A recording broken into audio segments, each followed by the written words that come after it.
दोस्तों, बहुत पुराने समय की बात है। एक दूर दराज के गांव में एक परिवार रहता था जिसमें 7 भाई थे और उनकी एक इकलौती छोटी बहन थी। माता पिता का साया बचपन में ही उठ जाने से बचपन कठोर वास्तविकताओं में बीता। परंतु भाई बहन ने मिलजुल कर जीवन की गाड़ी को संभाल लिया था। सातों भाई अपनी नन्ही बहन से अत्यंत स्नेह करते थे और बहन भी भाइयों पर जान छिड़कती थी। घर में माता पिता नहीं थे, तो भाइयों ने ही बहन को माँ बाप का दुलार दिया और बहन ने पूरे परिवार में खुशियां भरने की जिम्मेदारी अपने नन्हे कंधों पर ले ली।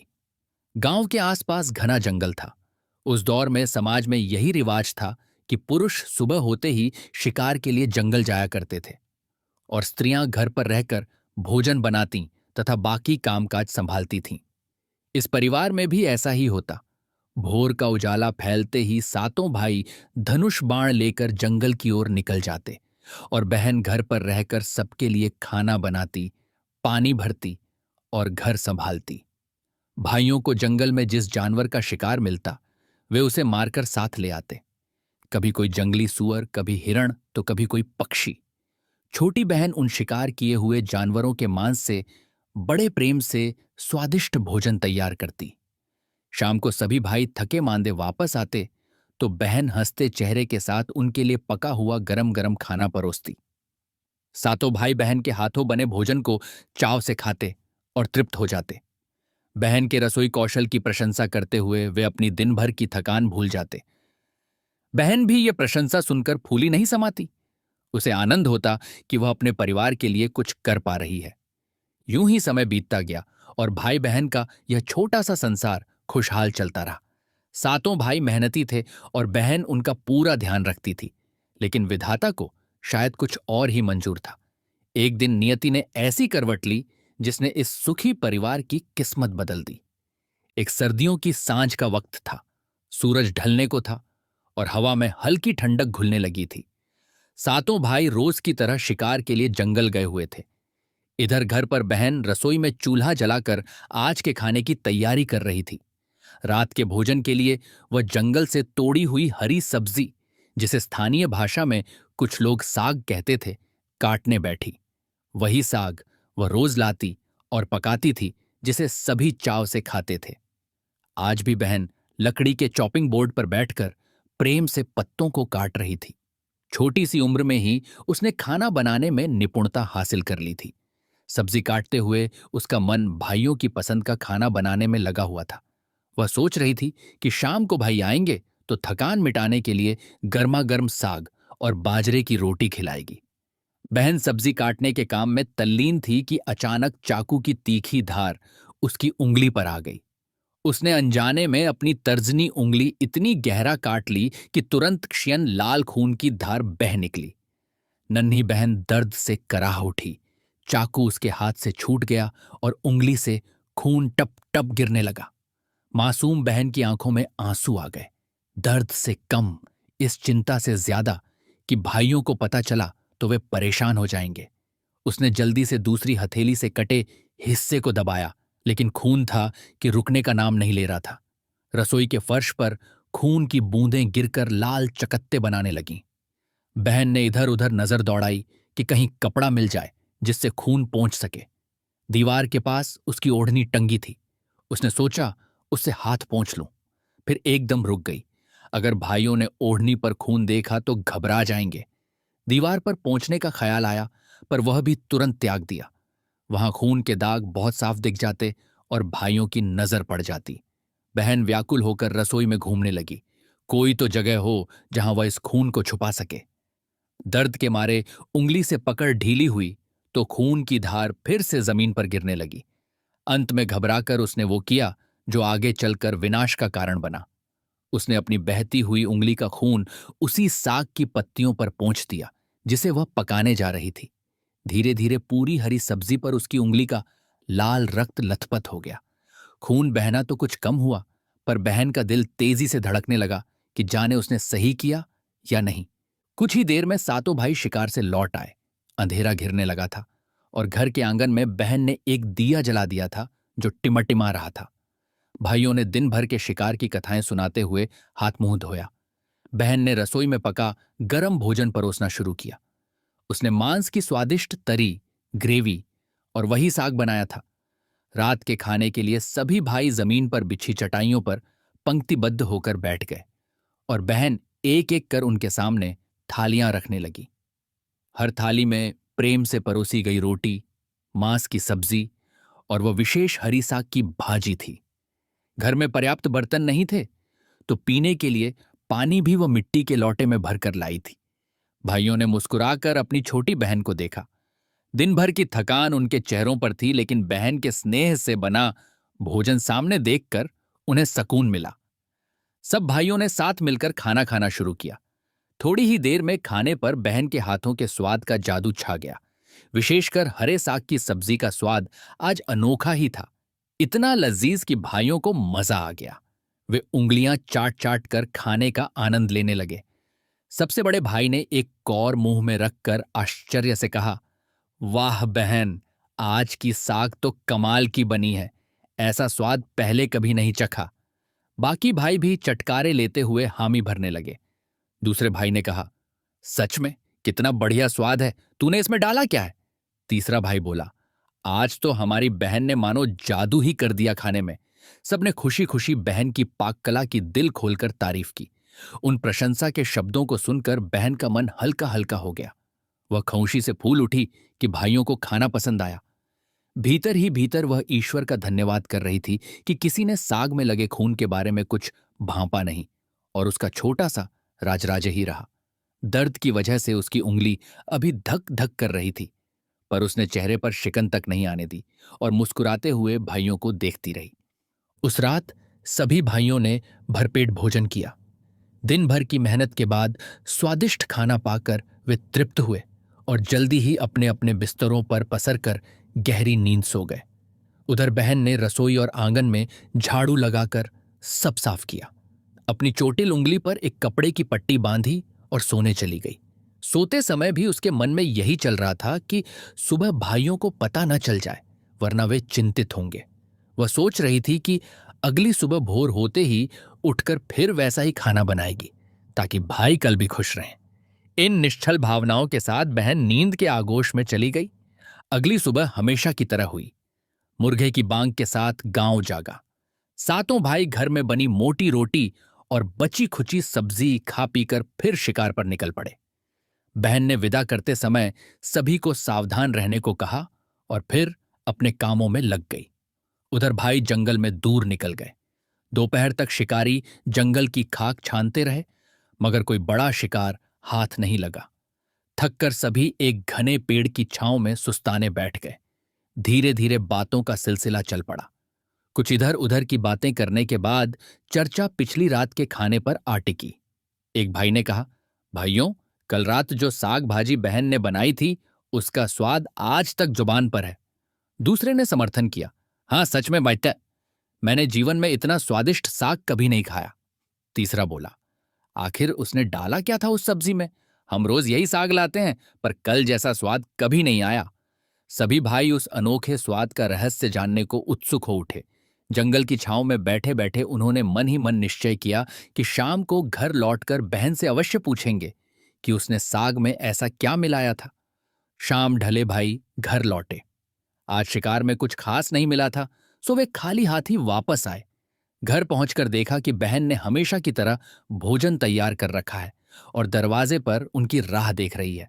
भाइयों ने आते ही बहन की कल की पाक कला की फिर से प्रशंसा करना शुरू किया। वे मुस्कुराते हुए उसकी ओर बढ़े।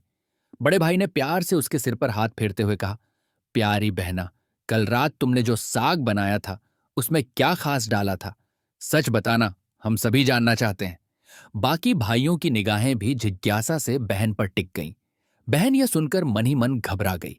वह तो राज छुपाने की सोचकर ही चल रही थी, क्योंकि चोट की बात बताकर वह भाइयों का दिल नहीं दुखाना चाहती थी। एक पल को उसने सोचा, टाल दे, कह दे कि कोई खास बात नहीं। अतः वह हड़बड़ाकर बोली, कुछ भी तो नहीं भैया, रोज जैसी सब्जी बनाती हूं वैसी ही बनाई थी। उसके कहते कहते स्वर कांप गया, आंखें झुकी हुई थीं और मन में डर समा रहा था कि कहीं भाइयों को शक न हो जाए। लेकिन भाइयों ने उसकी बात पर विश्वास नहीं किया। आखिर स्वाद का अंतर साफ था, कोई न कोई भेद जरूर था। बड़े भाई ने थोड़ा कड़क लहजे में कहा, प्यारी बहन, तुम हमसे कुछ छुपा रही हो। हम इतने स्वादिष्ट साग का रहस्य जानना चाहते हैं। देखो, हमसे मत छिपाओ। तुम्हें मेरी कसम है, सच सच बताओ कि तुमने उस सब्जी में ऐसा क्या डाला था। बड़े भाई की बात में ऐसा दबाव था कि बाकी सभी भाई भी जिद करने लगे कि बहन को सच बताना ही होगा। बहन पर भाइयों की जिद और बड़ा भाई की सौगंध का असर हुआ। आखिरकार उसे वास्तविक बात बतानी पड़ी। उसने धीमी आवाज में धीरे धीरे सारी बात बता दी। कैसे सब्जी काटते वक्त उसकी उंगली कट गई थी, खून बह रहा था, और घबराहट में उसने वह खून साग में पोंछ दिया था। बस इसके सिवा कुछ नहीं। यह कहते हुए बहन की आंखों में आंसू भर आए और वह माफी मांगते हुए बोली, भैया, मुझे माफ कर देना। मैंने जानबूझकर कुछ नहीं किया। मैं तो बस आप सबको चिंता से बचाना चाहती थी। उसकी बात सुनकर सभी भाई एक पल के लिए सन्न रह गए। बहन की सच्चाई सामने थी। कल के भोजन का दिव्य स्वाद दरअसल उसकी उंगली से निकले खून की बूंदों के कारण था। कुछ क्षणों तक गहरा सन्नाटा छाया रहा। सातों भाई बहन की ओर टकटकी लगाए देख रहे थे। बहन आंखें नीचे किए खड़ी थी, मानो किसी सजा का इंतजार कर रही हो। फिर अचानक भाइयों के मन में हलचल शुरू हुई। सच जानकर उनकी जिज्ञासा तो शांत हो गई, लेकिन अब एक अजीब विचार उन पर हावी होने लगा। उस दिव्य स्वाद की स्मृति उनके मन मस्तिष्क में घूमने लगी और उनके भीतर दबी लालच सिर उठाने लगी। पहले 5वें नंबर के भाई ने धीरे से कहा, कल साग में खून की कुछ बूंदें मिली थीं, इसलिए इतना स्वाद आया था। सोचो, अगर चंद बूंद खून की इतनी स्वादिष्ट हैं तो हमारी बहन का पूरा मांस कितना स्वादिष्ट होगा। उसकी आंखों में एक विचित्र चमक थी।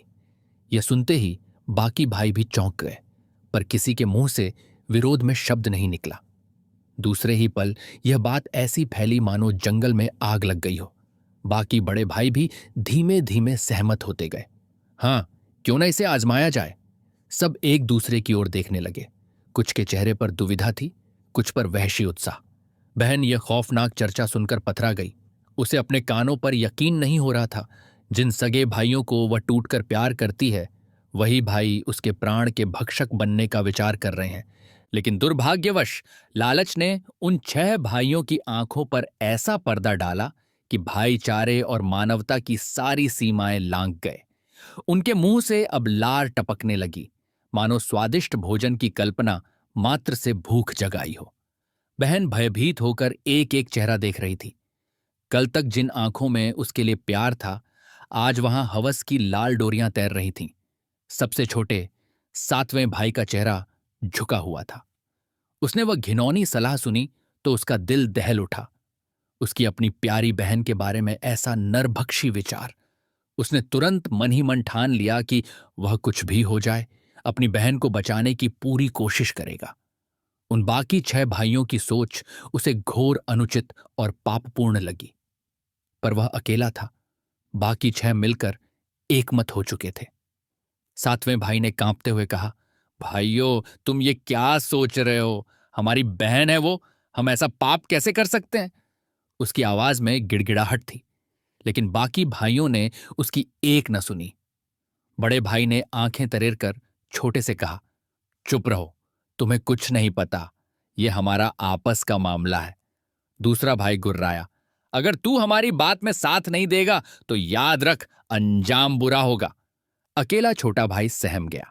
वह समझ गया कि बाकी भाई लालच में अंधे हो चुके हैं और यदि उसने खुलकर विरोध किया तो वे उसे भी मारने पर उतारू हो सकते हैं। भारी मन से वह चुप हो गया, पर अंदर ही अंदर उसका हृदय रो रहा था। उधर बहन को भाइयों की नीयत का पूरा अंदेशा हो चुका था। ऐसी बातें सुनने के बाद भी वह चीखी चिल्लाई नहीं। गहरे सदमे की हालत में वह जड़ सी खड़ी थी।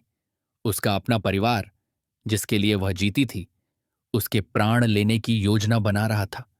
मासूम बहन की आंखों के आगे अंधेरा छाने लगा। उसे चक्कर सा आया, सिर घूमने लगा मानो धरती हिल रही हो। बड़ी मुश्किल से उसने खुद को संभाला और थरथराती आवाज में बोली, भैया, आप ये क्या करने की सोच रहे हैं? मैं आपकी अपनी बहन हूं। लेकिन उसकी करुण पुकार पत्थर बनी भाइयों पर बेअसर रही। कुछ ने निगाहें फेर लीं, कुछ ने होंठ भींच लिए। वे अब अपने भयावह निश्चय पर अडिग थे। कुछ दिनों बाद एक अंधेरी अमावस्या की रात को 6 भाई अपनी योजना को अंजाम देने के लिए तैयार हुए। उस दिन उन्होंने बहन को धोखे से मारने की साजिश रची। वे जानते थे कि सीधे कुछ कहा तो बहन सचेत हो जाएगी, इसीलिए उन्होंने प्यार का जाल बुना। बड़े भाई ने बहन को बड़े लाड से पास बिठाया और माथे पर हाथ फेरते हुए कहा, मेरी प्यारी बहना अब तुम बड़ी हो गई हो, तुम्हारे हाथ पीले करने का समय आ गया है। हमने तुम्हारे लिए एक बहुत ही सुयोग्य वर ढूंढ लिया है।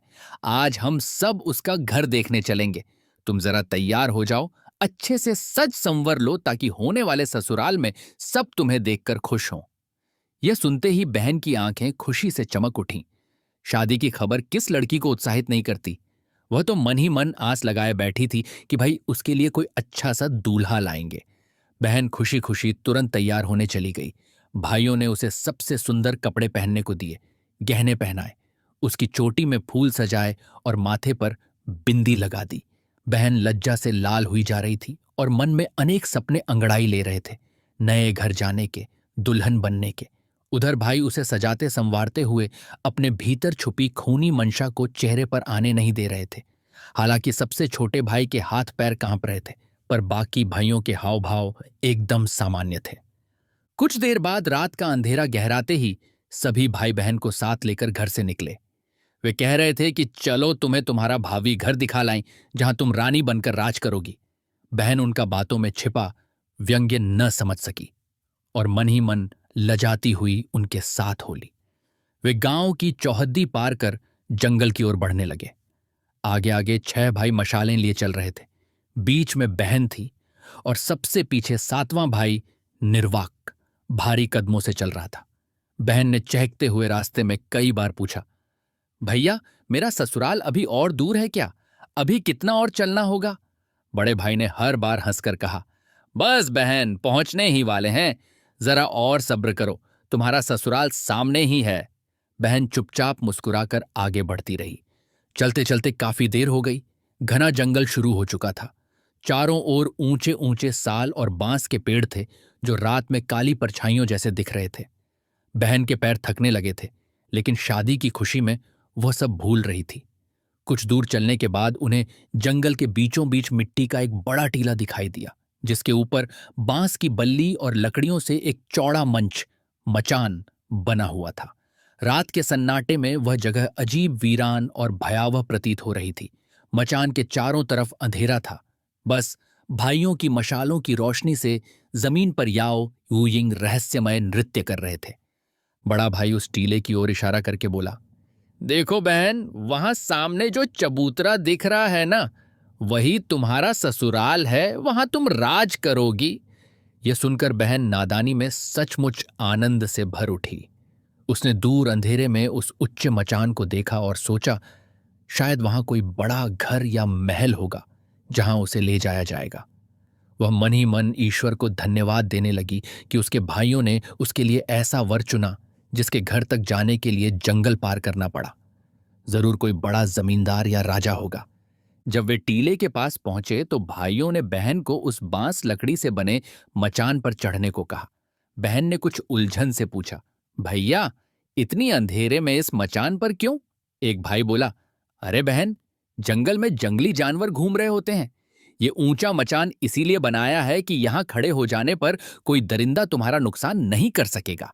जब तक हम वर और उसके परिवार को बुलाकर लाते हैं, तुम यहां सुरक्षित रहोगी। बहन ने सरल विश्वास से उनकी बात मान ली। उसे क्या पता था कि जिसे वो रक्षा कवच समझ रही है, वही उसके जीवन की अंतिम सीढ़ी बनने वाली है। भाइयों ने बहन को मचान पर ऊपर चढ़ा दिया। मचान काफी ऊंचा था, जिसके चारों ओर 4 मजबूत लकड़ी या केंद के वृक्षों के खंभे थे। बहन उस पर खड़ी हुई तो उसके दुल्हन वाले कपड़े चांद की धुंधली रोशनी में चमक रहे थे। भोली बहन को अब भी यकीन था कि भाई उसका विवाह रचाने लाए हैं। वह मन ही मन शर्मा रही थी, सोच रही थी कैसा होगा उसका वर, कैसा होगा उसका नया घर। इधर नीचे जमीन पर खड़े 6 भाइयों के चेहरे अचानक एक क्रूर कुटिलता से भर उठे। उन्होंने एक दूसरे को संकेत किया और धनुष संभाल लिए। सबसे छोटे भाई का हृदय जोर जोर से धड़क रहा था। वह समझ गया था कि अब अंतिम क्षण निकट है। बड़ा भाई बहन से बोला, तुम यहां ठहरो, हम जरा उस तरफ जाकर देखते हैं वर पक्ष के लोग आ रहे हैं या नहीं। यह कहकर वह शिकार का बहाना बनाते हुए दूर हटने लगा। बाकी भाई भी धनुष बाण लिए उससे कुछ दूरी पर एक छोटी पहाड़ी पर चढ़ गए। वहां एक समतल चट्टान पर खड़े होकर उन्होंने बारी बारी से अपने तीरों को पत्थर पर घिसकर तेज धार देना शुरू किया। बहन ऊपर मचान पर खड़ी ये दृश्य देख रही थी। अब उसके मन में कुछ शक का बीज अंकुरित होने लगा। भाइयों के हाव भाव और गतिविधियां अजीब सी क्यों लग रही हैं, उसने सोचा। उसे यह सब बेगाना सा प्रतीत हुआ। इतने में बड़े भाई ने ऊंची आवाज लगाई, तैयार हो जाओ भाइयों। और यह कहते ही उसने धनुष पर एक तीर चढ़ाकर मचान पर खड़ी अपनी नाजुक बहन की ओर तान दिया। बाकी भाई भी अपनी अपनी पोजीशन लेकर तैयार हुए। अब बहन को सत्य स्पष्ट दिखने लगा। उसके पैरों तले मानो जमीन खिसक गई। भाइयों ने जो मायाजाल रचा था उसका भयावह उद्देश्य अब उसके सामने था। बहन की सांस जैसे गले में अटक गई। उसने देखा कि बड़े भाई की आंखों में वही लालच चमक रहा था जो कुछ दिन पहले घर पर देखा था। कांपते हुए बहन ने हाथ जोड़कर रोते हुए प्रार्थना की, भैया नहीं, ऐसा मत करो, मैं तुम्हारी अपनी छोटी बहन हूं। लेकिन बहशीपन के अंधेरे ने भाइयों के दिलों में दया की एक किरण भी न छोड़ी थी। बड़े भाई ने उसकी पुकार अनसुनी करते हुए निशाना साध लिया। हताश बहन को समझ आ गया कि अब उसका अंतिम समय निकट है। उसका शरीर थरथरा रहा था, आंखों से आंसू अविरल बह रहे थे। अकल्पनीय पीड़ा में डूबी बहन ने आखिरी बार ईश्वर को पुकारा, हे ईश्वर, अब तुम ही मेरे सहारा हो। मेरे अपने सगे भाई मेरी हत्या करना चाहते हैं। इनमें से एक के भी दिल में मेरे लिए दया या प्यार नहीं बचा। उसकी यह करुण पुकार सन्नाटे में गूंज कर रह गई। सबसे छोटे भाई ने दूर से अपनी बेड़ी बाध्यताओं में बंधी बहन की चीख सुनी तो उसके हृदय में छुरा सा चला गया। उसकी आंखें भीग गईं, पर छी, भाई एक ओर थे और वह अकेला दूसरी ओर। खुलकर विरोध करने की हिम्मत वह फिर भी न जुटा पाया।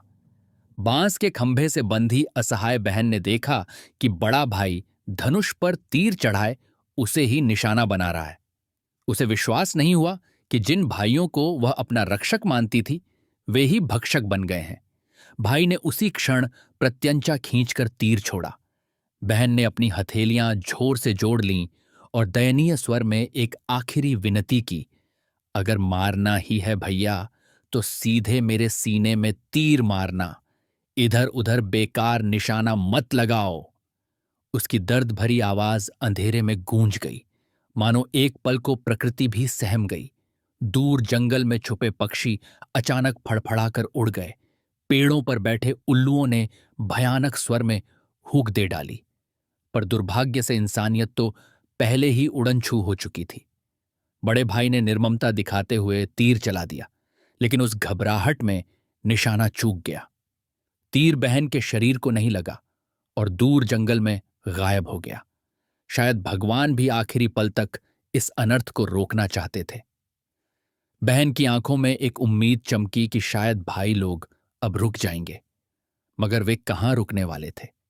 बड़े भाई की नाकामयाबी देखकर दूसरे भाई ने धनुष संभाल लिया। बहन ने फिर रोकर वही विनती दोहराई, सीधे मेरे दिल पर तीर मारो भैया। उसकी आवाज कांप रही थी। दूसरे भाई ने भी क्रूरता से तीर छोड़ा, पर उसका निशाना भी खाली गया।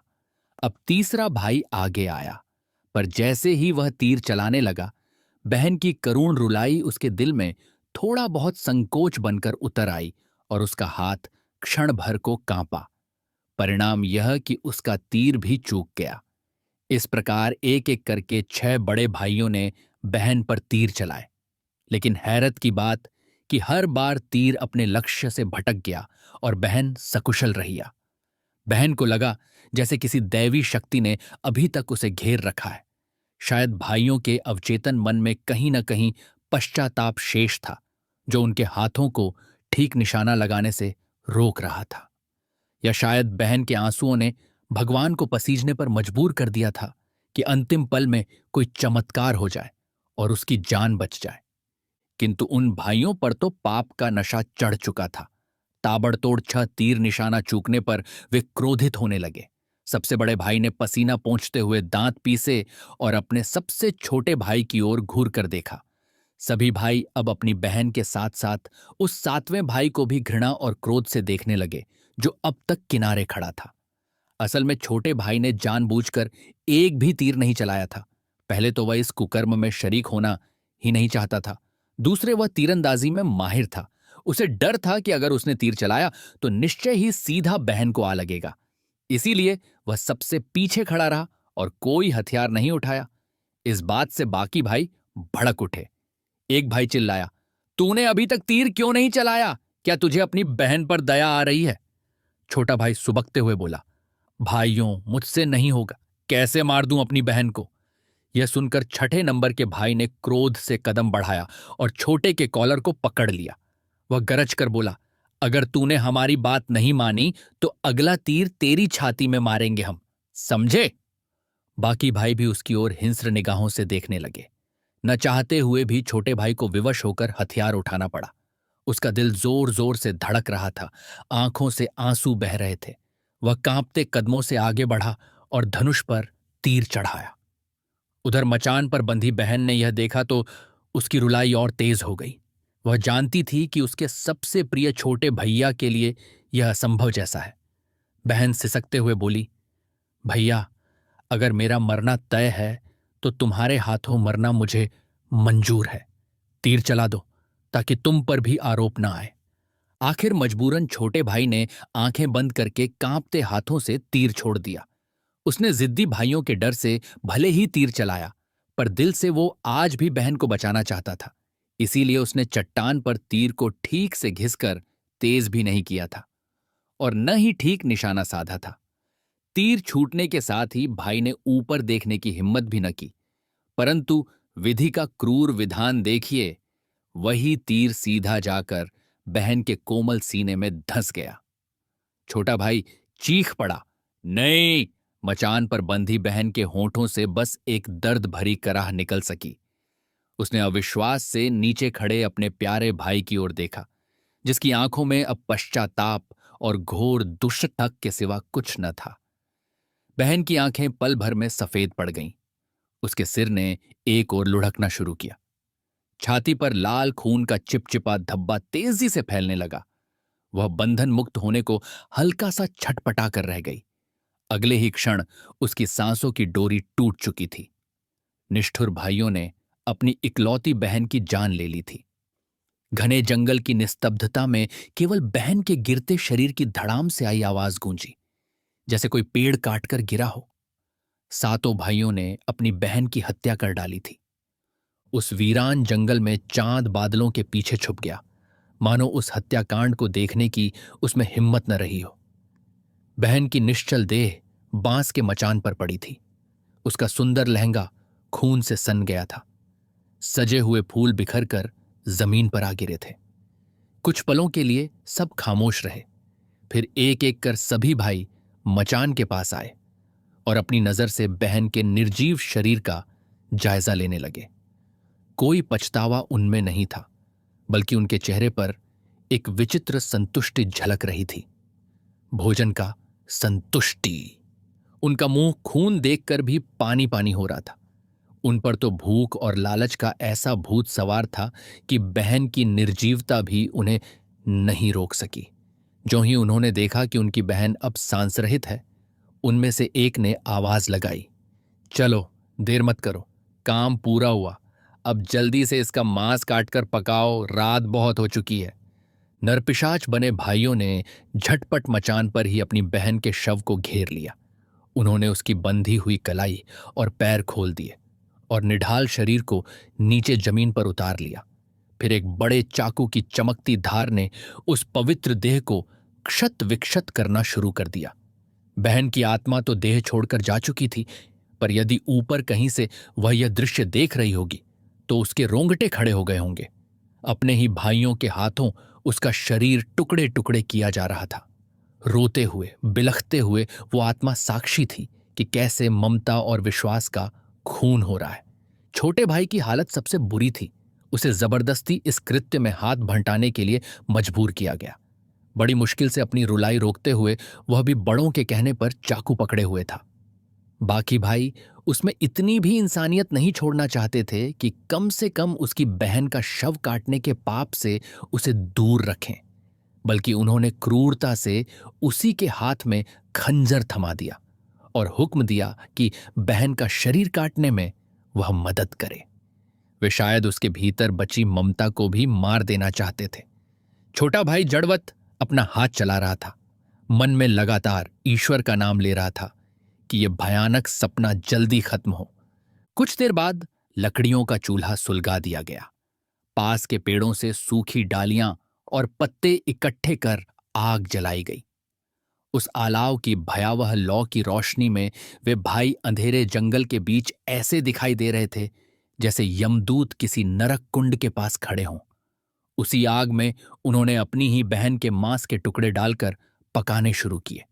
मांस का रक्त चूल्हे की आंच में चिरक रहा था और उससे उठती गंध पूरे वातावरण को दहला रही थी।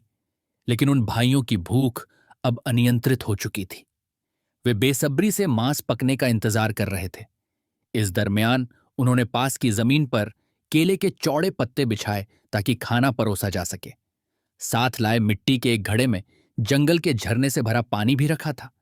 इस बीच धूर्त भाइयों ने एक और नीच हरकत की। उन्होंने आपस में सलाह करके सबसे छोटे भाई को वहां से कुछ देर के लिए हटाने की चाल चली। वे जानते थे कि वह भावुक है और संभव है कि वह मांस खाने से इनकार कर दे या रोना धोना करके माहौल खराब कर दे। साथ ही उनमें से कुछ के मन में शक भी था कि कहीं छोटा भाई भावावेश में जाकर गांव वालों को ये सब न बता दे।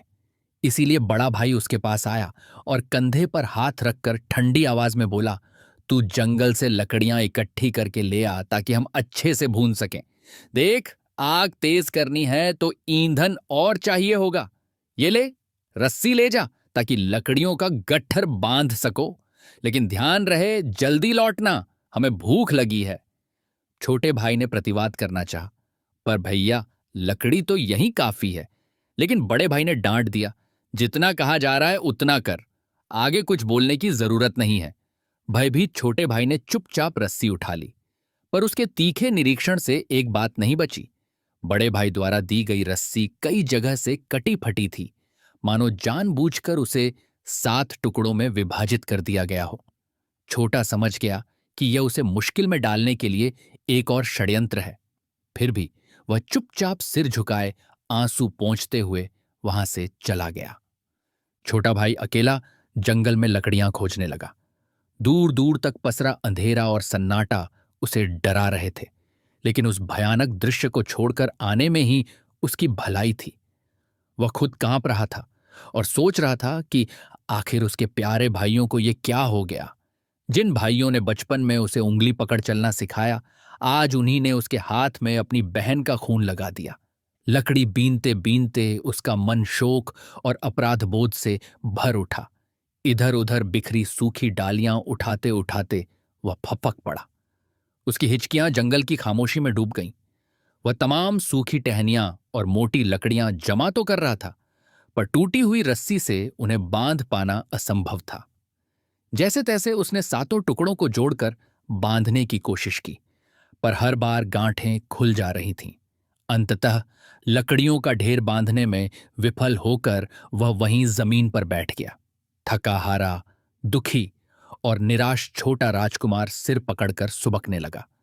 उसकी समझ में नहीं आ रहा था कि क्या करे। खाली हाथ लौटेगा तो निर्दयी भाई उसे भी मार डालेंगे, और लकड़ी बांध नहीं पा रहा है क्योंकि रस्सी धोखे से कटी हुई दी गई है। उस घने जंगल में आधी रात के सन्नाटे में वह अकेला किशोर असहाय होकर रोता रहा। उसने आंखें बंद कर ईश्वर को पुकारा, हे नाग देवता, हे वन देवता, मेरी सहायता करो। मैं अपनी ही बहन के हत्यारों का साथ नहीं देना चाहता, पर मेरी मजबूरी देखो। अचानक उसे लगा जैसे पास की झाड़ियों में कुछ सरसराहट हुई है। उसने चौंक कर सिर उठाया तो सामने एक विशालकाय सर्प फन फैलाए बैठा था। नीम अंधेरे में भी उसके फन पर चमकता सफेद चांद का निशान दिखाई पड़ रहा था। यह नाग देवता थे जो उसके करुण पुकार सुन प्रकट हुए थे। छोटा भाई सांस रोककर उन्हें निहारने लगा। आश्चर्य से उसकी रुलाई थम गई। नाग देवता मानव वाणी में बोले, वत्स, तुम क्यों रो रहे हो? पहले तो छोटा घबरा गया, फिर कांपती आवाज में बोला, हे नागदेव, मैं अपने पापी भाइयों का सबसे छोटा भाई हूं। इन्होंने अपनी ही बहन की हत्या कर दी है और अब उसका मांस भून कर खाने वाले हैं। इन दुष्टों ने मुझे लकड़ी बटोरने भेजा है, पर इन्होंने छल से रस्सी तोड़कर दी है कि मैं बांध न पाऊं, और खाली हाथ जाऊं तो मुझे भी मार डालें। इतना कहते कहते वह फिर रो पड़ा। नाग देवता सारा हाल समझ गए। उनकी फूंफकार गूंजी, घबरा मत पुत्र, तू लकड़ियां बांध, रस्सी का काम मैं कर देता हूं। मैं खुद इन लकड़ियों के ढेर पर लिपट जाता हूं। जब गट्ठर बांध लेगा तो मुझे समेत उठा ले और भाइयों के पास पहुंचा दे। जैसे ही लकड़ियां उतारने लगेगा, मैं खिसक जाऊंगा और लकड़ियां बंधी रह जाएंगी। छोटा भाई यह सुनकर हाथ जोड़कर नागदेव का धन्यवाद करने लगा। वास्तव में कुछ क्षणों में ही वह लकड़ियों के गट्ठर पर शांति से कुंडली मारकर लिपट गए, मानो मजबूत रस्सी से बंधी गठरी हो। छोटे भाई ने आंसू पोंछकर हिम्मत बांधी और लकड़ियों का गट्ठर कंधे पर उठा लिया। नाग देवता के चमत्कार से गट्ठर एकदम बंधा हुआ था, एक भी लकड़ी नहीं गिर रही थी। उधर हत्यारे भाई अब तक बहन का मांस आग पर पका चुके थे और बेताबी से उसी जगह छोटे भाई की राह देख रहे थे। उन्हें उम्मीद थी कि रस्सी के टुकड़ों के कारण वह खाली हाथ लौटेगा और बहाना बनाने पर उन्हें उसे भी मौत के घाट उतारने का बहाना मिल जाएगा। मगर थोड़ी ही देर में उन्होंने देखा कि छोटा भाई सचमुच कंधे पर भारी लकड़ियों का बोझ लिए चला आ रहा है। यह देख वे आश्चर्यचकित रह गए। भौंचक्के होकर एक दूसरे का मुंह ताकने लगे कि रस्सी टूटी होने पर भी इतना सारा ईंधन यह कैसे उठा लाया। उनका नीच षड्यंत्र विफल हो चुका था। छोटे भाई ने पास आकर लकड़ियों का गट्ठर जमीन पर रखा। जैसे ही उसने गठरी को जरा ढीला किया, नाग देवता उस अंधेरे का फायदा उठाकर सरसराते हुए लकड़ियों में से निकलकर दूर झाड़ियों में ओझल हो गए। भाइयों ने अंधेरे में सांप को नहीं देखा। वे तो हैरान थे कि गट्ठर बंधा कैसे रह गया। खैर, अब उनके पास और लकड़ियां थीं। वे पुनः आग भड़काने लगे। छोटे भाई का मन व्यथित था, पर वह नजरें झुकाए आग में लकड़ी डालने लगा जैसे सब सामान्य हो। लेकिन भाइयों की क्रूरता यहीं समाप्त नहीं हुई। वे अब भी छोटे भाई को अपने संग नहीं रखना चाहते थे। उन्हें डर था कि यह कहीं उनका भांडा फोड़ न दे। इसीलिए उन्होंने एक और चाल चली।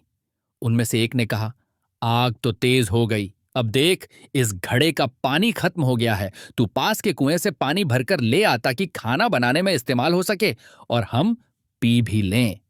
छोटा भाई समझ गया कि फिर मुझे रास्ते से हटाना चाहते हैं, मगर चारा क्या था।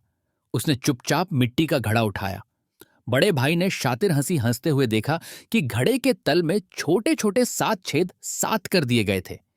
बिल्कुल वैसी ही शरारत जैसे रस्सी के साथ की थी। छोटा भाई मन मसोस कर अंधेरे में कुएं की तरफ चल पड़ा। उसने जंगल में कुछ दूरी पर वह पुराना डाड़ी ढूंढ निकाला जिसका पानी आसपास के लोग पीने के काम में लाते थे। वहां जाकर घड़े को पानी में डुबोया।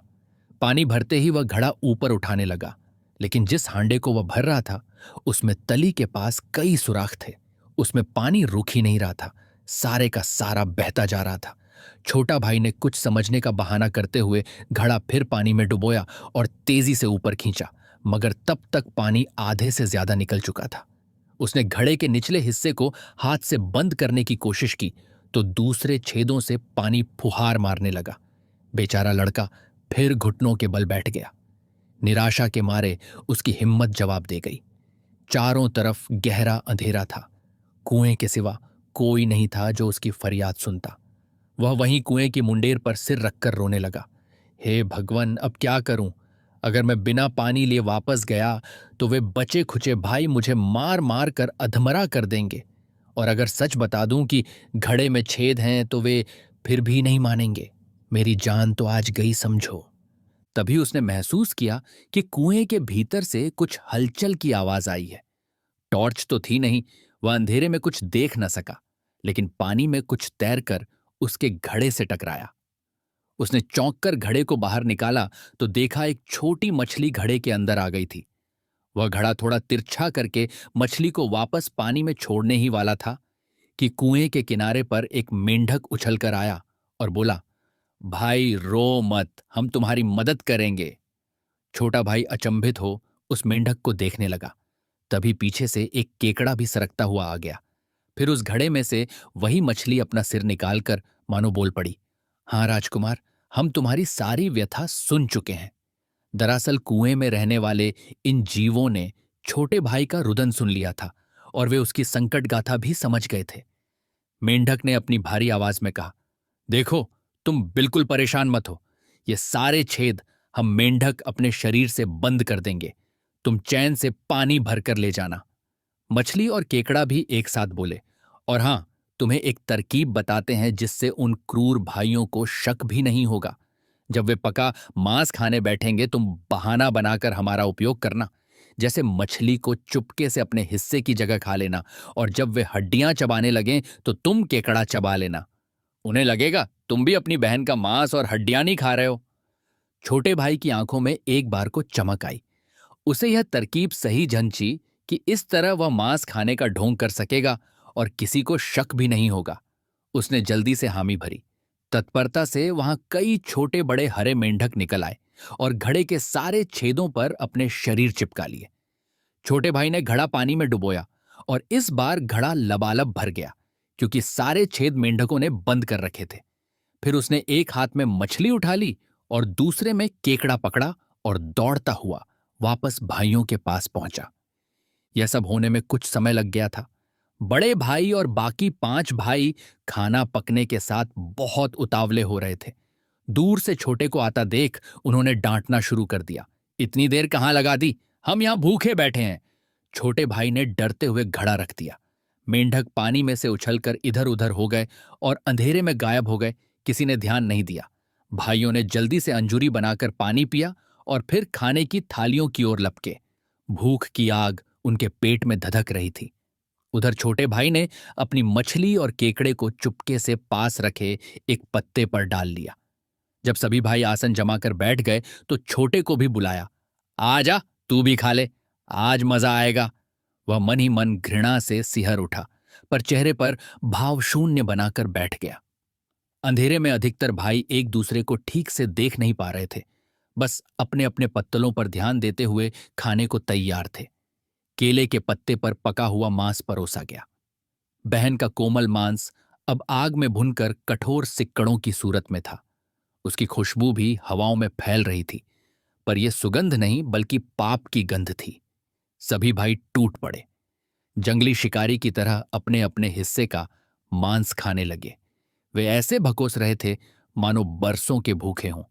कोई रोटी के कौर के साथ मांस नोच रहा था, कोई सिर्फ मांस के लोथड़े को ही दांतों से पकड़कर चबा रहा था। उनकी बहन का मांस उनके अपनों के पेट में जा रहा था। इस अमानवीय पल से भयावह कुछ न था। छोटे भाई की आंखों में आंसू आ गए, किंतु खुद को कठोर बनाकर उसने अपने पत्ते पर पहले से रखी उस मछली को मुंह में डाल लिया और चबाने लगा। मछली नर्म थी और उसका हल्का कच्चा स्वाद आ रहा था, पर वह यह दिखा रहा था जैसे बड़ा स्वाद लेकर बहन का मांस खा रहा हो। उसकी यही युक्ति थी। जब भाई लोग हड्डियां चबाने लगे तो वह केकड़े को फोड़कर खाएगा, ताकि लगे कि वह भी हड्डी चबा रहा है। और सचमुच कुछ ही देर में हवस के अंधे भाइयों ने बहन की बची खुची हड्डियां चबाना शुरू कर दिया। कोई पैर की हड्डी तोड़कर उसका गूदा चूस रहा था, तो कोई छोटी उंगली की हड्डी चबा रहा था। दिल दहला देने वाली यह स्थिति देख छोटा भाई भीतर से कांप रहा था, मगर दिखावे के लिए उसने भी उस केकड़े को जोर से दांतों तले दबाया। केकड़े का कठोर खोल टूटते ही कचर कचर की आवाज हुई, ठीक वैसी ही जैसी हड्डी चबाने से आती। इस तरह उसने बड़ी चतुराई से खुद को निर्दयी भाइयों के सामने अपना हिस्सा खाते हुए प्रदर्शित कर दिया। जब उन विकृत मानसिकता वाले लोगों का पेट भर गया तो वे डकार लेकर उठे। चेहरों पर तृप्ति के भाव थे, जैसे कोई बड़ा युद्ध जीत लिया हो। बहन के मांस ने उनके शरीर की भूख तो बुझा दी थी, पर उनकी आत्मा हमेशा के लिए कलुषित हो चुकी थी। वे हंसी मजाक करते हुए अपने हाथ पैर धोने चले गए, जैसे कुछ हुआ ही न हो।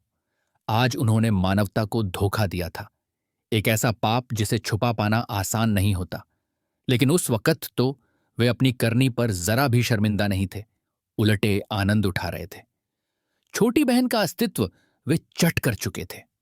अब उसके जीवन का कोई चिन्ह शेष था तो वह था उसका कुछ बचा खुचा शव, हड्डियों का ढेर, उसके सिर के बालों का गुच्छा, नाखून और जली हुई त्वचा के कुछ टुकड़े। उन हैवानों के लिए यह सब कचरा था जिसे वे ठिकाने लगाना चाहते थे ताकि कोई सबूत न रहे। सबसे बड़े भाई ने उस तरफ इशारा करके सबसे छोटे भाई से कहा, तू सबसे छोटा है, ये झूठे बर्तन और हड्डियां वगैरह साफ कर दे, इन्हें यहीं गाड़ दे जमीन में और ऊपर से मिट्टी डाल देना, फिर हम चलते हैं। छोटे भाई ने चुपचाप हामी भर ली। बाकी भाई जंगल में पड़े अपने हथियार वगैरह समेटने लगे ताकि घर वापसी से पहले सब साक्ष्य मिटा दें। उधर छोटे भाई ने अपनी बहन के बचे हुए अवशेष एकत्र करने शुरू किए। उसने दिल पर पत्थर रखकर बहन की खोपड़ी, उसकी रीढ़ की हड्डी के खंड और अन्य हड्डियां, बाल, नाखून जैसी चीजें जो भी जमीन पर बिखरी थीं, सबको अपनी झोली में डाला। फिर उसने उस मचान के पास ही एक नरम गीली मिट्टी वाला गड्ढा खोदा और उन अवशेषों को उसमें डालकर दबा दिया। अपनी बहन की चिता तक न नसीब होने वाली देह को मिट्टी तले दबाते समय छोटे भाई का कलेजा फट रहा था। आंखों से आंसू धरती पर टप टप गिर रहे थे। उसने मन ही मन बहन से क्षमा याचना की और प्रार्थना की कि बहन की आत्मा को शांति मिले। उस पवित्र आत्मा ने अकारण ही भयानक कष्ट सहे थे। जब सब कुछ साफ सुथरा हो गया तो भोर होने से पहले ही सातों भाई वहां से घर के लिए रवाना हो गए। रास्ते भर कोई किसी से नहीं बोला। छोटे भाई ने भरसक सामान्य रहने का प्रयत्न किया ताकि बाकी भाई न भांप पाएं कि वह भीतर ही भीतर क्या सोच रहा है। हत्यारों ने बहन के जीवित न रहने का बहाना पहले से सोच रखा था। गांव पहुंचकर उन्होंने रोनी सूरत बनाकर सबको बताया कि उनकी बहन जंगल में खो गई। बहुत ढूंढने पर भी नहीं मिली। शायद कोई जंगली जानवर उसे उठा ले गया। परिवार और आस पड़ोस के लोग इस दुखद खबर को सुनकर व्यथित हुए। भाई लोग नकली आंसू बहा बहा कर सहानुभूति बटोरने लगे। कहीं कोई शक न करे इसलिए खूब खोजबीन का नाटक भी किया गया। पर सच तो वही 7 भाई जानते थे और भगवान जानते थे कि आखिर उनकी बहन के साथ क्या हुआ था। समय बीतने लगा। बहन की मृत्यु को अब महीनों गुजर चुके थे। पापी भाइयों ने फिर से अपने जीवन को सामान्य ढंग से जीना शुरू कर दिया। लेकिन पाप कभी छुपता नहीं। जल्द ही प्रकृति ने एक ऐसा चमत्कार दिखाया जिससे उस अनदेखी हत्या की गवाही मिलने लगी। जिस स्थान पर छोटे भाई ने बहन के अवशेष दबाए थे, वहां कुछ दिनों बाद एक हरा अंकुर फूटा। धीरे धीरे वह अंकुर बढ़ने लगा और वहां बांस के पौधे उग आए। कहते हैं कुछ ही समय में वहां घने बांसों का एक झुरमुट तैयार हो गए। जिस मिट्टी के टीले पर बहन ने आखिरी सांस ली थी, वही टीला अब हरे बांसों से भरकर एक छोटा सा बांस का वन जैसा बन गया। जैसे जैसे वे बांस बढ़े, ऐसा प्रतीत होता था मानो बहन का साक्षात शरीर इन बांस के पेड़ों के रूप में फिर जीवित होकर खड़ा हो गया हो। हर एक बांस के तने में एक कहानी थी, हर एक पत्ते में एक आह भरी हुई थी। स्थानीय लोग उस जगह को थोड़ा भय और श्रद्धा से देखने लगे।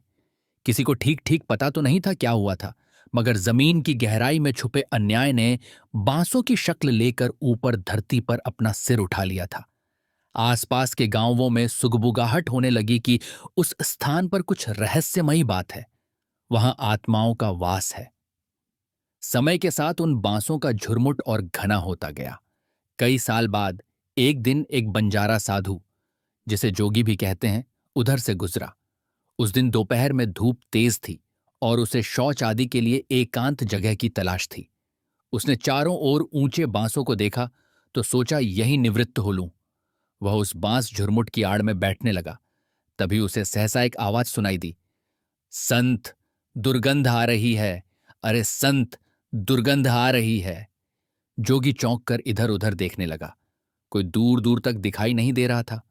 फिर उसने दोबारा बैठने की कोशिश की तो फिर वही आवाज आसमान से आई, महात्मन, गंदगी मत करो, यहां गंध आ रही है। संत को अचरज हुआ और आभास भी कि जरूर कोई दिव्य आत्मा टोक रही है। वह लज्जित होकर तुरंत वहां से उठा और उस स्थान को साफ किया। उसने हाथ जोड़कर माफी मांगी। वह समझ गया कि यह कोई सामान्य वनस्पति नहीं, अवश्य ही कोई पवित्र आत्मा है जो इन बांसों में वास कर रही है। उसने झुरमुट को ध्यान से देखा। वहां आसपास रहस्य का सा वातावरण था। कई बांसों के तनों का रंग कुछ कुछ लालिमा लिए हुए था, जैसे उनमें खून का अंश समाया हो। संत के मन में कौतूहल जागा। उसने संकल्प लिया कि वह इन बांसों में से एक को काट कर अपने साथ ले जाएगा। उस समय ऐसा कहा जाता है कि झुरमुट से किसी धीमी कराह की आवाज आई, न काट, न काट रे जोगी, ये तो मेरे भाइयों द्वारा लगाया बांस है। लेकिन जोगी उस विलक्षण बांस के गुण से मोहित था। उसने सोचा कि इतने सुंदर सीधे बांस से यदि एक बांसुरी या कोई वाद्य यंत्र बनाया जाए तो अवश्य ही मधुर धुन निकलेगी। उसने आसपास पड़ी एक कुल्हाड़ी उठाई और एक मोटे बांस के तने पर प्रहार करके उसे काट लिया। बांस से काटते समय उसे फिर कुछ अस्पष्ट सी रोने की आवाज सुनाई दी, मगर संत ने उस पर अधिक ध्यान नहीं दिया। जोगी उस लंबे बांस के टुकड़े को अपने साथ लिए गांव गांव चल पड़ा। कुछ दिनों बाद उसने उस बांस को तराश कर एक सुंदर सा वाद्य यंत्र बनाया। कुछ कहानियों में कहा जाता है कि वह एक तारा जैसा कोई तार वाले वाद्य बना, तो कुछ में बताया गया है कि बांसुरी या रबाब जैसा यंत्र बना। परंपरा के अनुसार उस कथा में इसे केंद्रा कहा गया है, जो एक प्राचीन लोकवाद्य था जिसमें लकड़ी का बांस से बना गोल पेट और तार होते थे। जोगी बड़े जतन से उस केंद्रा या जो भी साज था को बनाता है और मन ही मन खुश होता है कि इस वाद्य से अवश्य बड़ा मीठा स्वर निकलेगा, क्योंकि उसने स्वयं अनुभव किया था कि बांस में कोई चमत्कारिक बात है, कोई आत्मा का वास है, तो यकीनन उससे बनी बांसुरी में जादुई धुन होगी। वाद्य बनकर तैयार हुआ। जोगी ने तार कसकर उसे बजाने का प्रयास किया तो उससे इतनी मधुर ध्वनि निकली कि जोगी आनंदित हो उठा। उस वाद्य की आवाज सामान्य वाद्यों से बिल्कुल अलग, बिल्कुल सुरीली और मोहित करने वाली थी। संत ने सोचा वह इस केंद्रा को बजाकर भिक्षा मांगेगा तो लोग जरूर मंत्रमुग्ध हो जाएंगे। वह उस क्षेत्र के अलग अलग गांवों में घूमने लगा। जहां भी जाता दिन भर वह उस मधुर बाजे को बजाता। बदले में लोग उसे भरपूर भिक्षा देते और वह रात को कथा कहानियां सुनाकर उन्हें धार्मिक उपदेश भी देता। इस प्रकार समय बीतता गया। एक दिन ऐसा हुआ कि घूमता घूमता वही जोगी उस गांव आ पहुंचा जहां सातों भाई रहते थे। तब तक वर्षों बीत चुके थे। उस परिवार के 6 बड़े भाइयों का विवाह भी हो गया था और वे अपने अपने घर बसा चुके थे। सबसे छोटा भाई कुंवारा ही था और पिता की संपत्ति में उसका हिस्सा सबसे कम मिला था, सो वह छोटे से अलग घर में अकेला रहता था। मर चुकी बहन का जिक्र कभी कोई नहीं करता था, मानो वह कभी थी ही नहीं। लेकिन उन 6 पापी भाइयों के दिल की तह में एक डर हमेशा पनपता रहा। वे ऊपर से कितना भी सामान्य रहें, रातों को कभी कभी उन्हें उस भयानक कृत्य की यादें झकझोर जाती थीं। खासकर बड़े भाई को कभी कभी पसीने छूट जाते कि कहीं राज खुल न जाए, किंतु अभी तक तो कोई भेद खुला नहीं था, इसीलिए वे बेफिक्र अपनी जिंदगी काट रहे थे। उसी गांव में पहुंचकर दोपहर के समय जोगी सबसे पहले बड़े भाई के द्वार पर भिक्षा मांगने पहुंचा। बड़ा भाई उस समय आंगन में चारपाई पर बैठा हुक्का पी रहा था। अचानक उसने सुना कि दरवाजे पर कोई सुरीला बाजा बजने लगा है। जोगी ने अधिक धन पाने के लालच में बड़े उत्साह से अपने केंद्रे को बजाना शुरू किया, पर आश्चर्य, जो केंद्रा अभी तक मीठी धुन दे रहा था, इस घर के सामने बजते ही उसकी आवाज कर्कश और भयावनी हो गई। जोगी ने ताल बदलकर कोई नया राग छेड़ना चाहा, किंतु केंद्रा से बार बार एक ही अजीब धुन निकलने लगी। केंद्रा मानो स्वयं बोल उठा और शब्द उभरे, ना बज रे केंद्रा, ये तो मेरे दुश्मन का घर है। जोगी चौंककर वाद्य को देखने लगा। बड़ी भाई की भी चेहरा फक पड़ गया। केंद्रा लगातार गाने लगा, ना बाजो रे केंद्रा, ई तो लागे मोर दुश्मन कर घर, जिसका मतलब था मत बजो है बाजे, ये तो मेरे दुश्मन का घर है। यह रहस्यमय घटनाक्रम देखकर जोगी घबरा गया। उसने फौरन बजाना बंद कर दिया। बड़े भाई के चेहरे पर पसीना चूहचूहा आया। उसे यकायक समझते देर न लगी कि ये उसी बहन की आत्मा है जो बाजे के जरिए बोल रही है और उसके पाप को उजागर करना चाहती है। वह हड़बड़ाकर उठा और उसने जल्दी से जोगी को आवाज दी, संत महाराज, ये लो भिक्षा और कृपया यहां से तुरंत चले जाओ। जोगी को कुछ समझ नहीं आया। उसने थोड़ा आटा पैसा लिया और वहां से प्रस्थान कर गया, लेकिन वह केंद्रा हाथ में पकड़कर जितना आगे बढ़ता गया उसकी चंचल आत्मा उसे अगले अपराधी के घर की ओर खींचती गई। जोगी दूसरे यानी परिवार के दूसरे बड़े भाई के घर के सामने रुका और फिर यंत्र अपने आप वही धुन गुंजाने लगा। ना बजो रे केंद्रा, ई तो है दुश्मन का घर। इस बार दूसरा भाई दरवाजे पर निकला और यह सुनते ही सन्न रह गया। उसने भी भयभीत होकर जोगी को तुरत फुरत कुछ भिक्षा देकर चलता किया। इसी प्रकार वह जोगी क्रमशः तीसरे, चौथे, पांचवें, छठे भाई के घर गया और हर बार जैसे ही उनके आंगन पर कदम रखा, केंद्रे से वही व्यथित गान फूट पड़ा।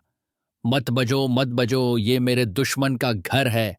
उन सभी भाइयों ने भी पसीने पसीने होकर आनन फानन में जोगी को कुछ न कुछ देकर टाल दिया।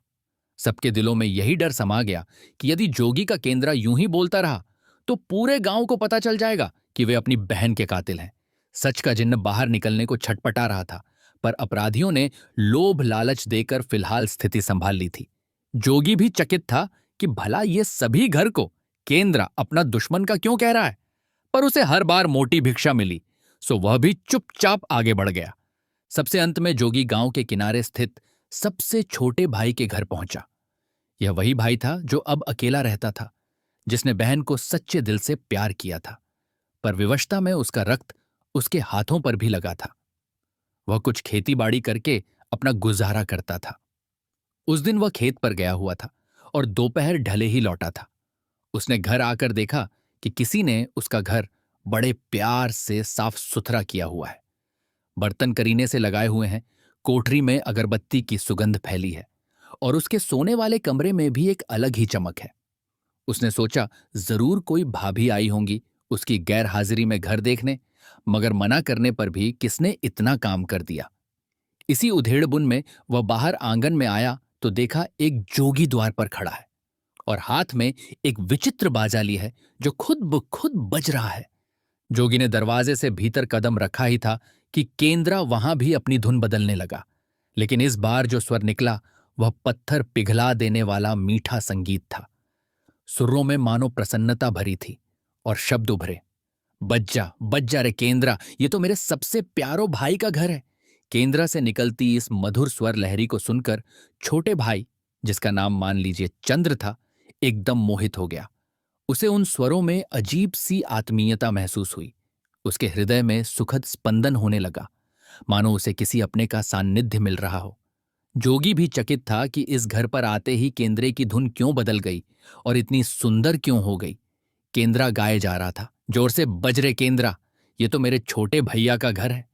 इस मधुर संगीत ने छोटे भाई को अपनी ओर ऐसे खींच लिया कि वह दौड़कर जोगी के पैर पड़ गया। बोला, महाराज, आपके बाजे की धुन मेरे मन को असीम शांति दे रही है, कृपा करके भीतर पधारिए। जोगी को आश्चर्य तो था, पर वह भीतर आया और आसन ग्रहण किया। छोटा भाई उनकी भरपूर आवभगत करने लगा। एक गिलास ठंडा पानी लाकर दिया, पैर दबाने लगा और आग्रहपूर्वक भोजन के लिए भी कहा। संत बहुत प्रसन्न हुआ। ऐसा स्वागत सत्कार उसे और कहीं नहीं मिला था, क्योंकि बाकी 6 भाइयों ने तो अपने भय के मारे उसे जल्दी भगाने की ही जल्दी की थी। यहां इस युवक के व्यवहार में प्रेम था, आदर था, सत्कार था।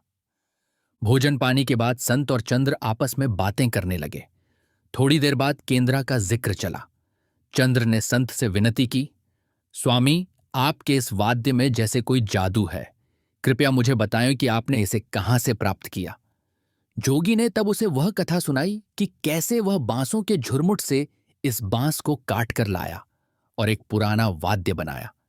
उसने यह भी बताया कि इस केंद्रा ने कैसे आपके 6 भाइयों के घर के सामने अजीब धुन बजाई और यहां आते ही स्वर्गिक संगीत दे रहा है। यह सुनकर चंद्र गंभीर हो गया। उसे कुछ कुछ समझ आने लगा था कि बात क्या है। उसकी आंखों में आंसू आ गए। अपने अपराधी भाइयों के कृत्य फिर याद आने लगे और दिवंगत बहन की याद से हृदय भर आया। जोगी ने उसके चेहरे पर बदलते हाव भाव देखे तो पूछा, क्या बात है वत्स, तुम कुछ छुपा रहे हो? तुम्हें क्या पता है इस रहस्य के बारे में? चंद्र ने धीरे से उत्तर दिया, महाराज, यह मेरा सौभाग्य है कि मेरी बहन की आत्मा ने आपके माध्यम से मुझसे बात की। मैं समझ चुका हूं कि मेरी बहन की आत्मा इसी केंद्रा में वास कर रही है। जोगी यह सुनकर सन्न रह गया। उसने सोचा, लगता है सच में कोई भयानक पाप की छाया इन लोगों पर है। फिर चंद्र ने जो कहा वह जोगी को और भी चकित कर गया। उसने हाथ जोड़कर कहा, स्वामी, यदि आप दयावान हैं तो कृपा करके ये केंद्रा मुझे दे दीजिए। बदले में आप जो चाहें सोना चांदी मुझसे ले लें। जोगी कुछ देर विचारमग्न बैठा रहा, फिर बोला, बेटा, मैं देख सकता हूं कि इस वाद्य और तुम्हारे परिवार के बीच कोई अदृश्य डोर जुड़ी है। ठीक है, अगर तुम्हें इससे शांति मिलती है तो मैं यह केंद्रा तुम्हें देता हूं। मुझे तुमसे कुछ नहीं चाहिए। चंद्र ने साधु का हृदय से धन्यवाद किया और आग्रह करके कुछ स्वर्ण मुद्राएं भी भेंट करनी चाहीं, पर संत ने बस थोड़ी बहुत भिक्षा लेकर उसे आशीर्वाद दिया और आगे चल पड़ा। जोगी के जाते ही चंद्र ने बड़े सम्मान से उस केंद्रा को अपने घर के सबसे स्वच्छ कोने में रख दिया। उसने उसे एक लाल कपड़े से ढक कर आगे धूप दीप दिखाकर प्रणाम किया। वह भली भांति समझ चुका था कि इस साधारण से दिखने वाले वाद्य में उसकी प्यारी बहन की आत्मा कैद है। उस रात वह पहली बार चैन से सोया। उसे लगा जैसे बहन का साया उसके आसपास है। अगले कुछ दिनों तक घर में अजब गजब बातें होने लगीं। जब भी चंद्र काम पर बाहर जाता और फिर लौटता, उसे घर पूरी तरह साफ सुथरा मिलता। फर्श की धूल गायब रहती, पानी भरा मिलता, रसोई के बर्तन चमकते हुए करीने से लगे रहते, जैसे कोई घर में रहकर हर रोज सारे काम निपटा देता था। पहले तो चंद्र ने सोचा शायद कोई पड़ोसन आकर साफ कर जाती होगी। उसने पड़ोस की भाभियों से पूछा तो सभी ने मना किया। हमें अपने ही काम से फुर्सत नहीं, हम भला तुम्हारा घर कब साफ करेंगे। चंद्र को यह रहस्य समझ में नहीं आया। वह कई दिनों तक यही देखता रहा। जब भी वह बाहर से लौटता, घर चकाचक मिलता, जैसे घर में कोई अदृश्य शक्ति रहती हो जो उसकी गैरहाजिरी में प्रकट होकर व्यवस्था कर देती हो। अब तो चंद्र के मन में जबरदस्त जिज्ञासा होने लगी कि आखिर मेरे घर में है कौन। एक दिन वह इस भेद को जानने का पक्का निश्चय कर चुका था। उसने एक युक्ति सोची। सुबह उसने आस पड़ोस में बोल दिया कि मैं 3 दिन के लिए बाहर काम से गांव से दूर जा रहा हूं, ताकि जो भी रहस्यमय अतिथि है वह निश्चिंत होकर आए। दरअसल वह गया नहीं, थोड़ा घुमाव लेकर शाम को फिर चुपके से अपने घर के पिछवाड़े आ पहुंचा। उसने अपने कमरे के पास एक बड़ी घुमावदार टोकरी छुपने के लिए तैयार रखी थी। जैसे ही अंधेरा हुआ और सब तरफ सन्नाटा फैला, चंद्र दबे पांव उस टोकरी के पीछे छुपकर अंदर की टोह लेने लगा। कुछ देर कुछ नहीं हुआ, फिर अचानक कमरे के भीतर रखे केंद्रा से एक हल्का प्रकाश फूटता दिखाई दिया। अगली ही पल उस वाद्य से धुएं जैसी एक आकृति निकलती दिखी। देखते ही देखते वह धुएंली आकृति एक परछाई में बदली और फिर साक्षात एक सुंदर युवती का रूप ले लिया। चंद्र की आंखें हैरत से फैल गईं। वह उसकी अपनी छोटी बहन ही थी। वही चेहरा, वही कोमल काया, वही बड़ी भोली आंखें। बहन बाहर निकलते ही चारों ओर ऐसे नजरें दौड़ाने लगीं जैसे सुनिश्चित कर रही हो कि कोई देख तो नहीं रहा। चंद्र सांस रोके दुबका रहा। फिर उसने देखा कि बहन ने मुस्कुराकर हाथ बढ़ाए और घर की सफाई में लग गई। वह चटकारे से वही सरौती साग भी बना रही थी जो कभी उनके घर का सबसे लज्जीज पकवान होता था। बहन जैसे एक परित्यक्ता आत्मा नहीं, बल्कि जीवंत मनुष्य की भांति सारा काम निपटा रही थी। झाड़ू लगाना, बर्तन साफ करना, भोजन बनाना। चंद्र यह सब निहारे जा रहा था। उसकी आंखों से अश्रुधारा बह चली। इतने में ही बहन पुनः केंद्रा के पास गई। उसने प्यार से वाद्य को सहलाया और धीमे कदमों से उसके भीतर समा गई। एक बार फिर कमरा शांत हो गया। बस अगरबत्ती का धुआं मंद मंद लहराता रहा। चंद्र को अब पूरा यकीन हो गया कि उसकी बहन की आत्मा इसी केंद्रा में निवास करती है। अगले दिन उसने तय किया कि वह बहन को इस कैद से मुक्त कराएगा और इंसानी रूप में वापस लाएगा। लेकिन कैसे? उसे तुरंत ध्यान आया कि शायद उसके बड़े भाइयों की पत्नियों यानी भाभियों में से किसी को इन बातों की समझ हो। आखिर वे भी तो उस परिवार का हिस्सा थीं और बहन को खोने का दुख उनका भी रहा होगा। उसने सबसे पहले अपनी सबसे बड़ी भाभी के पास जाकर सारा किस्सा बताया। भाभी सुनकर अचंभित हुईं, पर उन्होंने बहन को बहुत चाहा था। वे भले ही उस जघन्य अपराध में सीधे सम्मिलित न थीं, पर बहन की गुमशुदगी से दुखी थीं और सालों बाद उसकी आत्मा के बारे में जानकर भावुक हो उठीं। बड़ी भाभी उम्रदराज और समझदार थीं। उन्होंने गंभीर आवाज में छोटे देवर से कहा, देखो ऐसा है, आज रात तुम फिर उसी तरह छुप जाना। जब तुम्हारी बहन केंद्रा से बाहर निकलकर काम में लग जाए, तुम तुरंत उस केंद्रा को आग में झोंक देना। जैसे ही केंद्रा जलेगा, लड़की यानी तुम्हारी बहन की आत्मा को तुलसी जल, पवित्र तुलसी के पत्तों का जल छिड़क कर अभिषेक करना। फिर देखना क्या होता है। छोटा भाई ध्यान से हर बात सुनता गया और अंत में बड़े सम्मान से भाभी के पैर छूकर बोला, जैसा आपने कहा है वैसा ही करूंगा। उस रात नियत समय पर चंद्र फिर चुपके से कमरे में इस बार एक मशाल और तुलसी जल से भरा कलश लेकर छिप गया। समय होने पर बहन की आत्मा फिर केंद्रा से बाहर प्रकट हुई। आज भी वह सफाई और रसोई के काम में व्यस्त हो गई। चंद्र की धड़कन तेज हो गई, अब या कभी नहीं। जैसे ही बहन आंगन में गई झाड़ू लगाने, छोटे भाई ने तुरंत छुपी हुई मशाल निकाली और कमरे के भीतर जलते दीपक से उसे सुलगा दिया। फिर उसने तेजी से बढ़कर केंद्रा वाद्य को आग में फेंक दिया। सूखा बांस चटककर जलने लगा और उससे तीव्र लपटें उठने लगीं। पल भर में ही केंद्रा दहक उठा, मानो बरसों से सुलग रही आत्मा को मुक्ति मिलने का समय आ गया हो। उधर बहन को एहसास हुआ कि कुछ अनर्थ हो रहा है, तो वह भागकर भीतर आई। उसने देखा कि केंद्रा जल रहा है और उसका छोटा भाई हाथ में जल कलश लिए खड़ा है।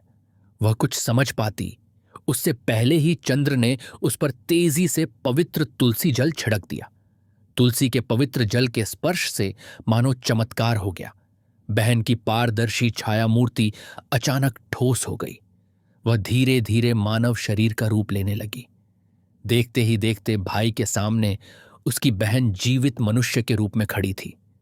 उसे मानो दूसरी जिंदगी मिल गई थी। कुछ क्षण तक दोनों भाई बहन अविश्वास में डूबे एक दूसरे को देखते रहे। फिर बहन ने भर्राए गले से कहा, भैया। बस इतना सुनना था कि छोटा भाई फफक कर रो पड़ा और अपनी बहन को बाहों में भर लिया। बहन भी आंसू बहाते हुए अपने प्यारे भाई से लिपट गई। दोनों जोर जोर से रो रहे थे। दुख और सुख के मिले जुले आंसू थे। बरसों का संताप छोटे भाई के हृदय से धुल रहा था। वह बिलखते हुए कह रहा था, दीदी मुझे माफ कर दो, मैं तुम्हें बचा ना सका, मेरे कारण तुम्हें इतने साल भटकना पड़ा। बहन ने उसके मुंह पर हाथ रखकर रोक दिया।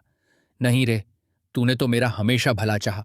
दोष तो उन पत्थर दिलों का है जिन्होंने रिश्तों को कलंकित किया। भाई ने फिर कहा, मुझे हर पल तुम्हारी याद आती रही है। तुम्हारी आत्मा को कितना कष्ट हुआ होगा। बहन ने आंसू पोंछते हुए सिर हिलाया। अब सब बीत गया। ईश्वर ने हमें फिर मिला दिया मेरे भैया। दोनों की रुलाई अब थोड़ी थमी। भाई ने आगे बढ़कर बहन के माथे पर स्नेह से हाथ फेरा, यकीन करने के लिए कि यह सपना नहीं है। सचमुच उसकी बहन जीवित स्पंदित शरीर के साथ उसके सामने थी। विधाता ने शायद उनके निर्मल प्रेम और त्याग से प्रसन्न होकर एक कृपा कर दी थी। मृत बहन को पुनर्जीवन देकर दोनों को मिला दिया था। भाई ने मन ही मन भगवान का धन्यवाद किया और संकल्प लिया कि अब वह अपनी बहन की रक्षा हर हाल में करेगा। उधर बहन ने भी सोचा कि मेरे भैया ने जान जोखिम में डालकर मुझे फिर से मनुष्य जीवन दिया है, अब मैं इनके साथ सदा रहकर सेवा करूंगी। उस रात भाई बहन ने एक दूसरे को जी भरकर देखा, बातें की और पिछले जीवन की स्मृतियों को ताजा किया। बहन ने बताया कि कैसे उसकी आत्मा मौत के बाद भटकती रही। पहले तो वह उसी टीले के आसपास मंडराती रही जहां छलपूर्वक उसे मारा गया था। उसने देखा था कैसे उसके अपने भाई उसके शरीर के टुकड़े कर रहे थे और उस दर्द से उसकी आत्मा चीखती रह गई। फिर जब छोटे भाई ने हड्डियां मिट्टी में दबाईं तो उसकी आत्मा को थोड़ी शांति मिली और उसने वहीं से बदला लेने का निश्चय किया। बहन की आत्मा की शक्ति से ही वहां बांस का पौधा उगा और फिर पूरा झुरमुट बना। उसने आसमान से आवाज देकर संत को रुकने को भी कहा था, पर संत ने बांस काट ही लिया। बाद में उसी बांस से उसके आत्मा को यह अवसर मिला कि वह संगीत के जरिए न्याय की गुहार लगाए। 6 भाइयों के घर के सामने केंद्रा का शोर मचाना उसकी ही योजना थी, पर हर बार वे भाई रिश्वत देकर जोगी को टालते गए। अंततः वह अपने प्यारे छोटे भाई के घर आई और खुशी से गीत गाकर उसे इशारा दिया। किस्मत से संत ने केंद्रा उसे बेच दिया। फिर वह रोज निकलती और भाई के घर का काम करके लौट जाती, क्योंकि एक तरफ वह उससे प्रेम करती थी और दूसरी तरफ उसे कसक थी कि उसकी मौत के बाद उसकी जगह कोई न भर पाया। उसका भाई अकेला रह गया। भाई ने भी अपने दिल की बातें बताईं कि किस तरह बहन को खोने के बाद वह अंदर ही अंदर टूट गया था और आज तक दुख मनाता रहा। दोनों रोते रोते हंस पड़ते। इतनी विडंबना थी किस्मत की, मगर अंत भला तो सब भला। कुछ दिनों बाद जब बहन के वापस आने की बात खुल गई तो पूरे गांव में कौतूहल फैल गया। आखिर किसी मृत व्यक्ति का वापस जी उठना कोई साधारण बात नहीं थी। भाई ने भी हिम्मत करके गांव के मुखिया को बहन के साथ हुई असल घटना बताने का निश्चय किया। पूरे गांव की पंचायत बुलाई गई। बहन भी उसमें सिर झुकाकर बैठी। जब लोगों ने जाना कि 6 भाइयों ने मिलकर अपनी ही बहन के प्राण लिए थे तो हर कोई सन्न रह गया। किसी ने कल्पना भी नहीं की थी कि ऐसा जघन्य पाप उनके ही गांव में हुआ था। अब उन हत्यारे भाइयों के पाप का घड़ा पूरी तरह भर चुका था। उन्हें उनके अपराध की सजा मिलनी ही थी। ग्राम पंचायत ने सर्वसम्मति से निर्णय दिया कि उन 6 निर्दयी भाइयों को गांव से बहिष्कृत किया जाए और उन्हें कानून के हवाले कर दिया जाए। कुछ कथाओं में ऐसा भी आता है कि यह जानकर राजा ने उन सभी हत्यारे भाइयों को मृत्युदंड दिया, पर लोक कथाओं में यह विवरण अलग अलग मिलता है। मुख्य बात यह है कि उन दुष्टों का पाप छुप नहीं सका और अंततः उजागर हो गया। उधर छोटे भाई और उसकी बहन ने नए सिरे से जिंदगी शुरू की। उन्होंने एक दूसरे का सहारा बनकर प्रेम पूर्वक जीवन बिताया। अपने परिवार से मिले जख्मों को भुलाकर दोनों ने आगे बढ़ने का निश्चय किया। बहन की शादी बाद में एक भले घर में कर दी गई और छोटे भाई ने अपनी भांजी भांजों को भी स्नेह से पाला। जीवन में कटुता के बाद फिर मिठास लौट आई थी। इस बीच गांव वालों ने उस टीले को श्रद्धा से देखना शुरू कर दिया जहां बहन की हत्या हुई थी। वहां उगे बांसों के झुरमुट को सबने बांस बुढ़वा का नाम दे दिया, जिसका अर्थ है वृद्ध बांस। और मान्यता है कि आज भी वह बांसों का झुरमुट उसी स्थान पर खड़ा है। लोग वहां जाकर प्रार्थना करते थे और उस जगह को पवित्र मान लिया गया। आसपास के क्षेत्र में यह कहानी पीढ़ी दर पीढ़ी सुनाई जाती रही और 7 भाइयों और एक बहन की यह दारुण कथा लोक जीवन का हिस्सा बन गई। इस तरह लालच और अंधविश्वास से अंधे हुए भाइयों ने अपना सब कुछ खो दिया, जबकि निस्वार्थ प्रेम और सद्भाव ने आखिरकार जीत हासिल की। इस कहानी से हमें यही सीख मिलती है कि रिश्तों को लालच का कलंक लगाने वालों का पाप कभी छुप नहीं सकता। एक न एक दिन न्याय होकर ही रहता है। दूसरी ओर निष्कपट प्रेम और त्याग में ऐसी ताकत होती है कि वह मरकर भी अमर हो जाता है। छोटी बहन का प्रेम भले पहले दिन कुचल दिया गया था, लेकिन उसी प्रेम ने वर्षों बाद उसे फिर जीवित करा दिया। 7वें भाई की भक्ति और बहन के प्रति समर्पण ने ईश्वर को भी मजबूर कर दिया कि असंभव को संभव बना दें। अतः हमें हमेशा अपने प्रियजनों से प्रेम और सद्भाव रखना चाहिए। जिस परिवार में प्रेम होता है वहां स्वर्ग बसता है, और जहां कपट व स्वार्थ घर कर लें वहां सर्वनाश निश्चित है। अगर आपको यह कहानी पसंद आई हो और इसमें छिपा संदेश मूल्यवान लगा हो तो कृपया हमारे चैनल को लाइक करें, अपने विचार कमेंट में साझा करें और आगे ऐसी ही कहानियां सुनने के लिए हमारे चैनल को सब्सक्राइब करना न भूलें। धन्यवाद।